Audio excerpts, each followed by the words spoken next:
நீங்கள் மேதா அவர்களே, நீங்கள் எங்களோட யூடியூப் ப்ளாக்ல ஃபீச்சர் ஆவீங்க இன்னைக்கு.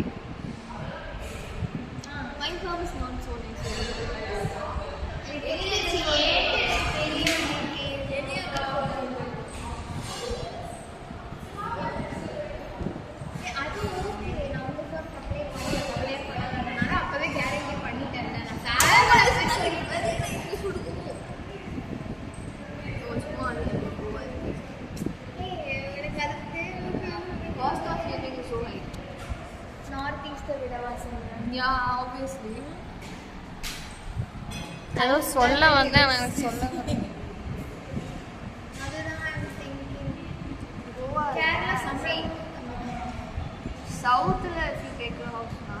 நீங்க ஏன் ஒரு தேங்க்யூ சொல்லக்கூடாது? நான் ஆஃப் பண்ணி வச்சிருவேன்.